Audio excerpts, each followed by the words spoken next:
Hello, I am ZHAO Chuang. Let's draw the back of Wuerhosaurus by observing it in a top-down view, equivalent to an aerial image shot from a drone in the sky when this kind of dinosaur walking on the ground. This perspective can present the contour of its entire body viewed from above. When drawing, we should first pay attention to its proportions.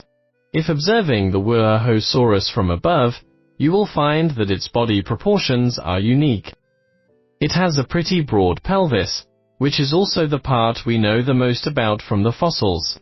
When we reconstruct the Wuerhosaurus, we usually use this pelvis as the basis to speculate on the shape of its front body. In front of its pelvis is the ilium. The two anterior bones point outward to form a triangular angle, so we can infer that its ribs distribute in a lantern-like shape. In a top-down view, you will see that its body is round and chubby. After our restoration, its tail and neck will demonstrate a slender and elongated look. When drawing this top view, we can use light and shadow to create a sense of volume. Assume that the sunlight shines down on one side of the dinosaur's body, the other side is in shade, and its body will cast a shadow on the ground. In the later drawing, we will gradually try to create such a process. Now, let's get started. Compose the picture first. From head to tail, we draw a midline along its back.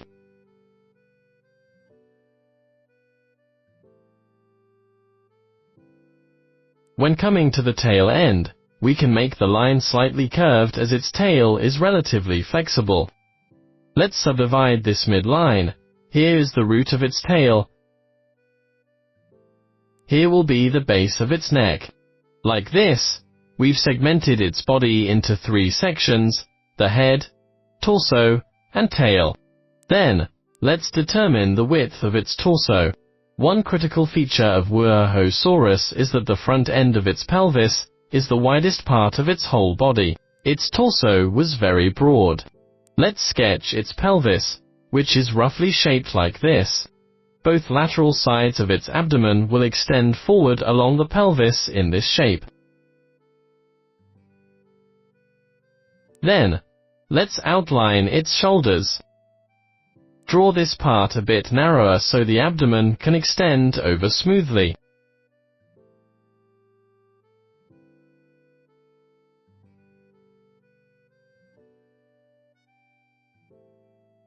Now, let's draw its legs. When viewed from above, its legs were muscular. All the robust muscles were accommodated in the lateral fossa of its pelvis. Then, draw its neck, which is relatively thin.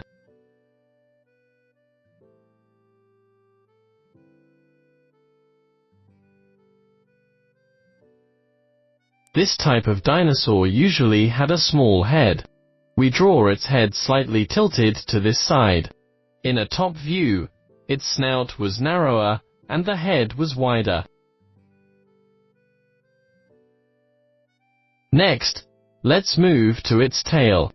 Its tail was thick at the root, becoming thinner and thinner toward the tip.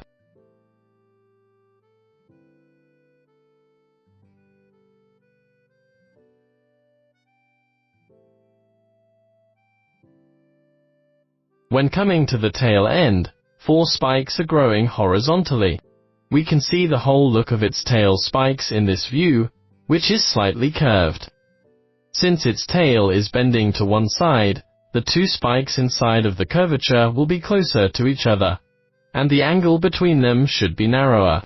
Those on the outside should be far apart.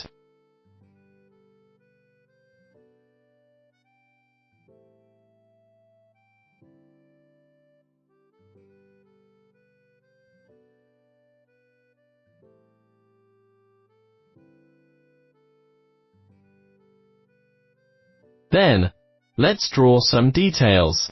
Use very thin strokes to present the shade on the side of its head to make the animal look more three-dimensional. If the sunlight shines down from the top, that is, the right side of the dinosaur, the left side of its body will be in shade. we can add a slight shading on this side. Then, we can use thin lines to gently apply the shading so it will not be extremely dark. Slightly embellish it to give this dinosaur a little sense of volume. Then, use somewhat soft strokes to draw some folds on the body.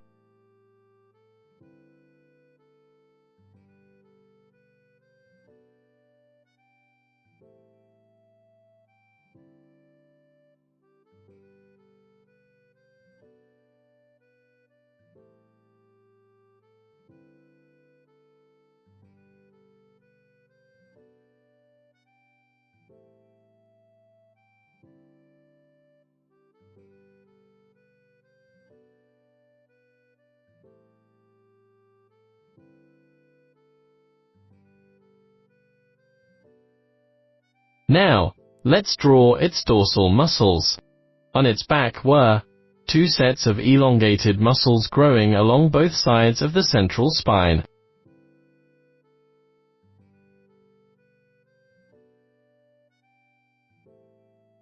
These muscles would stretch all the way to its tail. Then, let's draw its bony plates, starting from the one over its pelvis. This one is relatively long.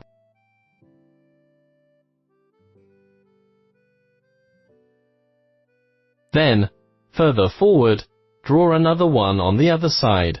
Its bony plate stretched outward to both sides in the top view, so the inner lines connected to the body are relatively straight.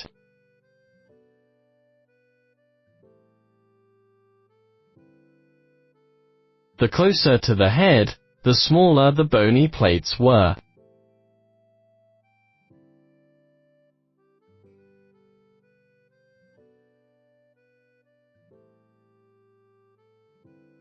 The closer to the rear of the body, the larger the bony plates were. When coming to the tail, those bony plates became smaller and more closely distanced. Finally, they merged into one row, resembling most stegosaurians. The textures on its bony plates can also be used to represent the shade.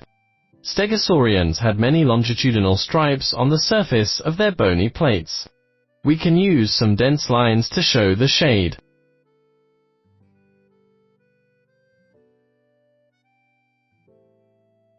We can apply an utterly dark color on those near the neck. The bony plates will cast a shadow on its body. We can also draw this shadow to better present the sense of volume and space.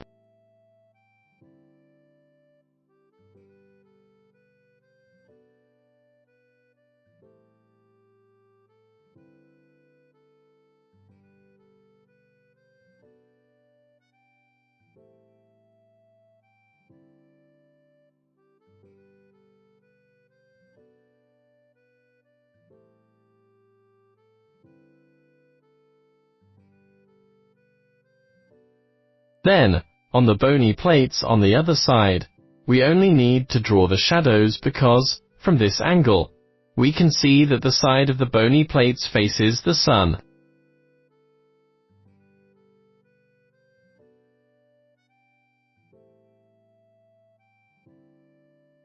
We also add a little shading to the tail spikes.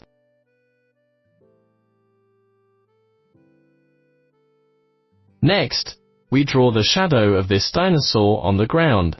Let's first outline its two forelimbs, which is actually what it looks like in a side view. Then, draw the two hind limbs, followed by the tail,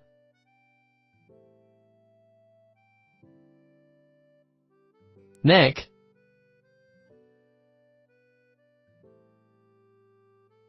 and head.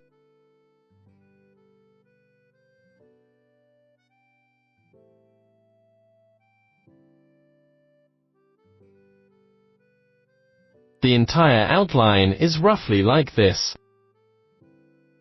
Its bony plates, especially those above the pelvis, can probably appear to be an integrated shadow because they are arranged alternatively. Then, its tail spikes. We can darken this shadow with a darker color.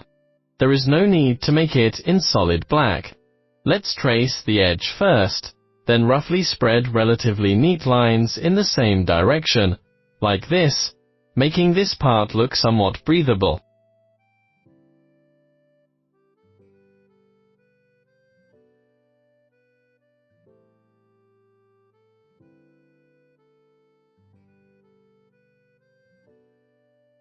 After coloring this part, we fill in its tail.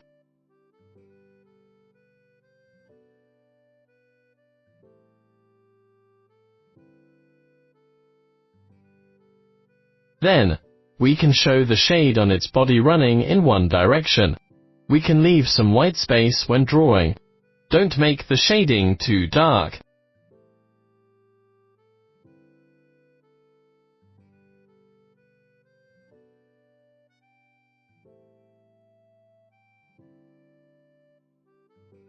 Then, let's highlight the shade on the dinosaur, especially the tone at the terminator of the light and dark.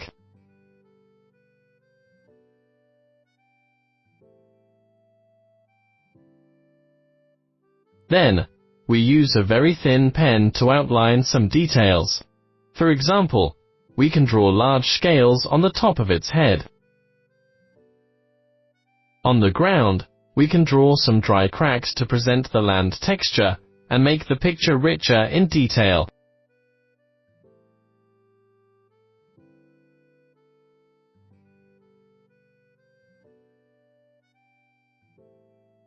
Finally, we draw some rocks in the same way that we just applied to the bony plates. In this way, we've finished drawing the back of Wuerhosaurus.